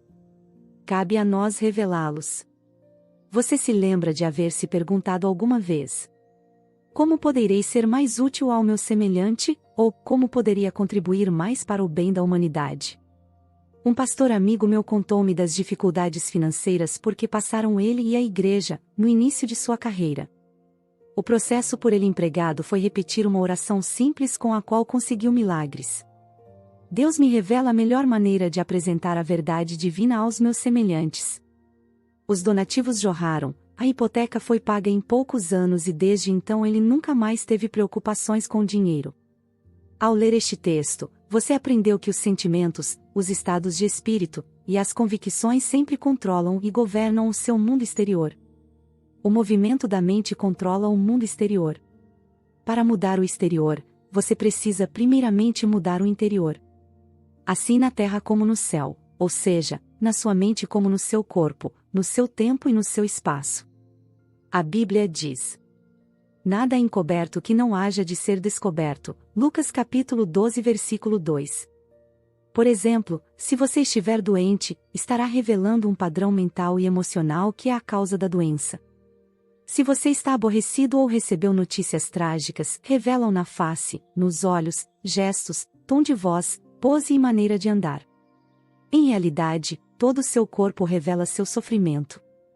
Você poderá, naturalmente, com disciplina mental e prece, manter-se absolutamente sereno e tranquilo, negando-se a trair externamente seu estado de espírito e seus sentimentos. Poderá ordenar aos músculos de seu corpo que se relaxem, se acalmem e se mantenham quietos. O corpo obedece à mente. Seus olhos, face e lábios não revelarão qualquer sinal de aborrecimento, raiva ou tristeza. Com disciplina, por meio de orações e da meditação, você poderá mudar o seu estado. Mesmo quando tiver recebido más notícias, você poderá expressar alegria, paz, descontração e até bom humor, de tal maneira que ninguém suspeitará que recebeu notícias ruins. Sejam quais forem as notícias que tenha recebido hoje, você pode colocar-se diante do espelho, examinar seu rosto, seus lábios, olhos e gestos, visualizando e dizendo que acabou de saber que ganhou uma fortuna. Dramatizando o fato, sentindo e exultando com ele, notará como todo o seu corpo reage à euforia interior. Você pode inverter qualquer situação por meio da oração. Ocupe a mente com os conceitos de paz, sucesso, riqueza e felicidade. Identifique-se mentalmente com esses conceitos. Visualize como você deseja ser, e retenha essa imagem. A retenha com alegria, fé e expectativa, pois, desse modo, você conseguirá experimentar sua manifestação. Costumo dizer às pessoas que me consultam a respeito de dificuldades financeiras: case-se com a riqueza. Alguns percebem logo a ideia, e outros não. Como sabem todos os estudiosos da Bíblia, o cônjuge de cada um é aquilo a que cada um se aliou mentalmente, aquilo com que cada um se juntou, se unificou. Em outras palavras, tornamos real tudo aquilo que imaginamos. Se você se convencer de que o lugar é cruel, frio, rude, um lugar em que uns devoram os outros, esse conceito é seu, você está se casando com ele, e dessa união nascerão filhos. O produto de um casamento mental desse tipo serão suas experiências e circunstâncias ao longo dos acontecimentos de sua vida. Todas as suas experiências e reações à vida serão um retrato fiel das ideias que as geraram. Repare na diversidade de companhias com que vive o ser humano. Medo, dúvida, ansiedade, crítica, ciúme e raiva. Sentimentos que criam o caos na mente. Case com a riqueza, declarando de modo sincero e convicto: Deus supre todas as minhas necessidades com a riqueza de sua glória. Ou então adote a seguinte declaração, repetindo-a diversas vezes com toda a convicção, até que sua consciência esteja condicionada ou que ela se torne parte de sua meditação: Estou inteiramente realizado e tenho uma renda maravilhosa. Entretanto, não repita isso como um papagaio, e sim sabendo que seu pensamento está sendo gravado em seu subconsciente, à proporção que se torna um estado condicionado de consciência. Permita que a frase se encha de significado para você, impregnando-a de vida, amor e sentimento, para que se torne realidade. Um rapaz que assistiu à minha série de palestras abriu recentemente um restaurante. Telefonou-me para dizer que havia se casado com um restaurante, querendo dizer que havia decidido ter muito sucesso, sendo diligente e perseverante para que seu negócio pudesse prosperar. A esposa desse rapaz, esposa mental, era sua convicção na realização de seu desejo. Identifique-se com seu objetivo na vida, e cesse de unir-se a críticas, autocondenações, raivas, receios e preocupações. Dedique toda sua atenção ao ideal escolhido, enchendo-se de fé e confiança na lei inevitável da prosperidade e do sucesso.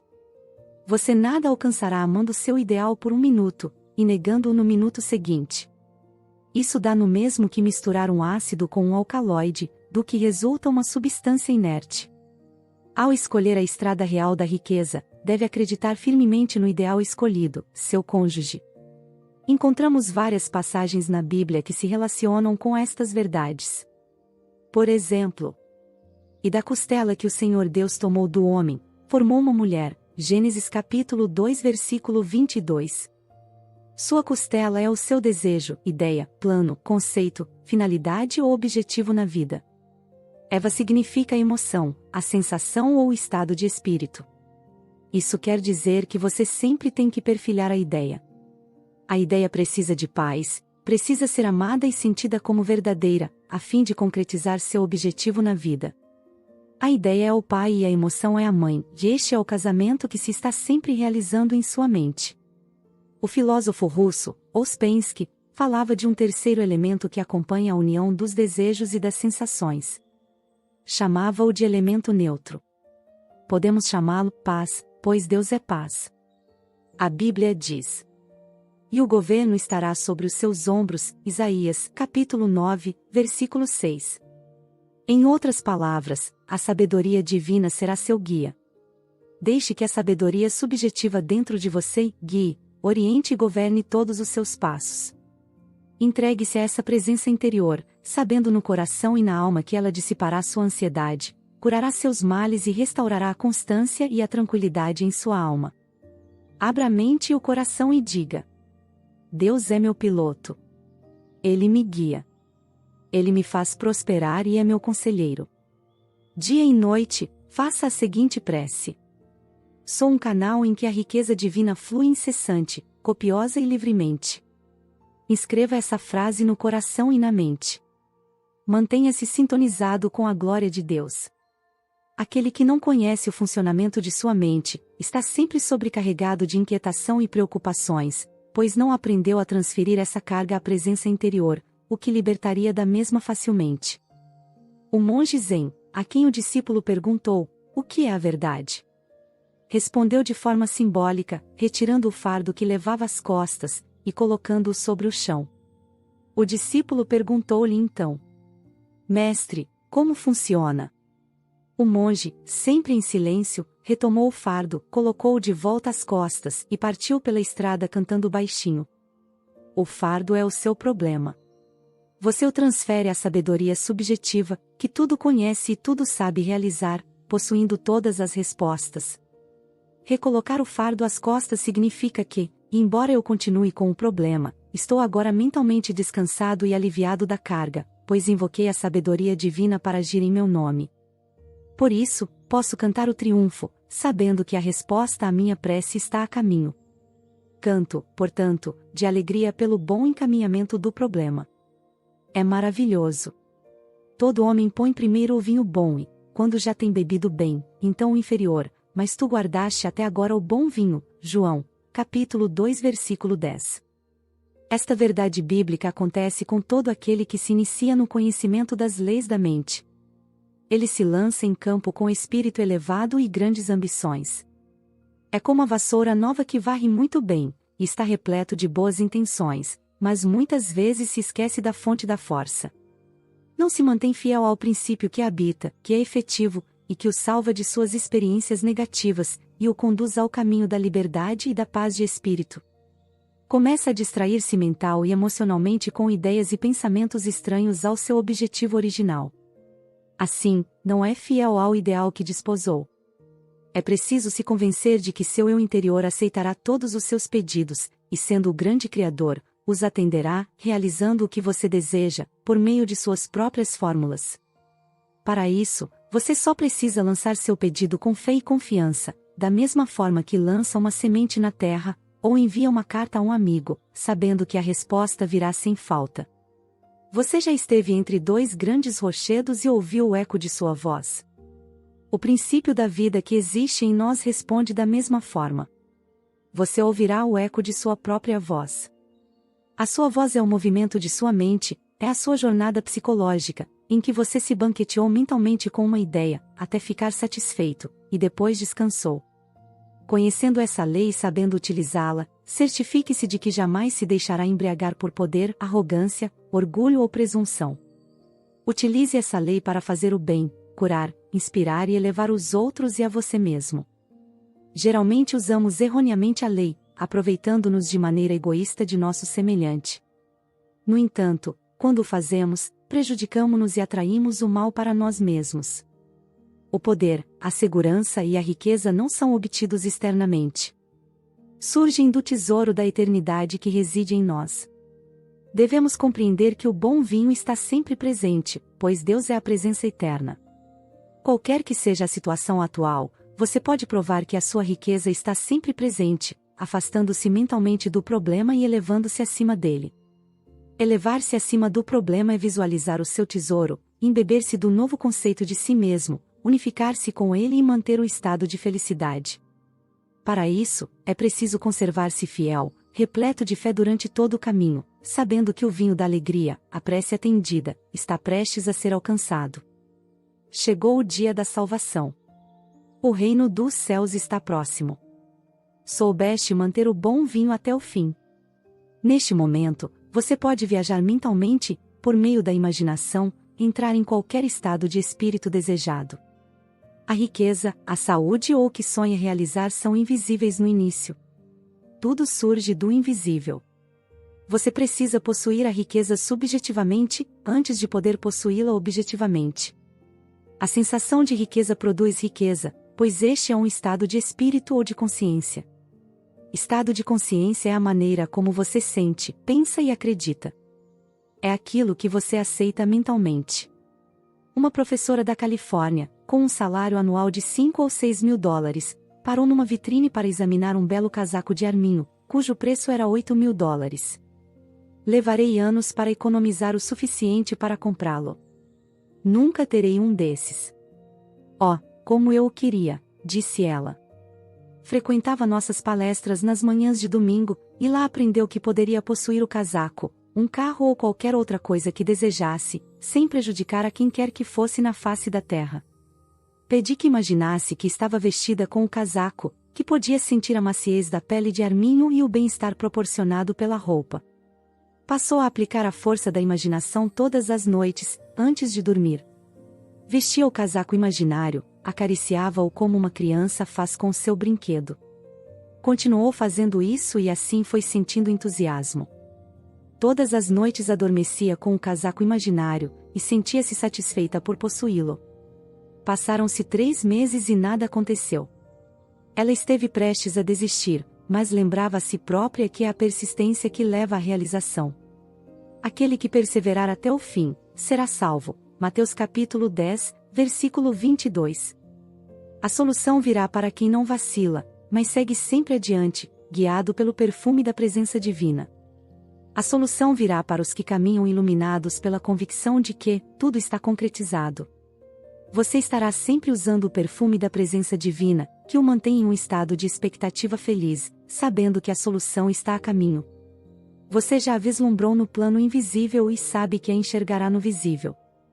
A sequência da encenação mental da professora é curiosa. Um domingo pela manhã, após nossa palestra, um homem pisou-lhe o pé acidentalmente. Ao se desculpar, ofereceu-lhe para levá-la para casa. Ela aceitou de bom grado. Pouco tempo depois, ele pediu-a em casamento, deu a ela um anel de brilhantes e disse: "Vi um belo casaco e acho que você ficaria linda nele." Era o mesmo casaco que ela admirava havia 3 meses. O vendedor comentou que muitas clientes ricas haviam admirado o casaco, mas por uma razão ou outra acabavam escolhendo outra peça. Use a sua capacidade de escolha, imagine a realidade daquilo que escolheu, e com fé e perseverança você pode atingir o seu objetivo na vida. Todas as riquezas do universo se encontram dentro de você, aguardando serem liberadas. Paz, alegria, amor, orientação, inspiração, boa vontade e abundância, tudo existe dentro de você. A única condição para que as riquezas de Deus se manifestem é abandonar o seu estado atual, sua limitação, e entrar numa visão ou quadro mental, num estado de espírito alegre e feliz, unificando-se com o seu ideal. Quem viu e sentiu o seu tesouro em momentos de elevada exaltação sabe que em breve o verá concretizado. No exterior como no interior. Embaixo como no alto. Na terra como no céu. Em outras palavras, você verá sua fé manifestada. O ser humano é a expressão de sua fé. Se você gostou do conteúdo e achou valioso, não se esqueça de deixar seu gostei e compartilhá-lo com seus amigos. Se ainda não o fez, inscreva-se em nosso canal e ative as notificações, para que você nunca perca os novos vídeos. Tenha um dia abençoado. Obrigado por assistir, e nos vemos no próximo vídeo.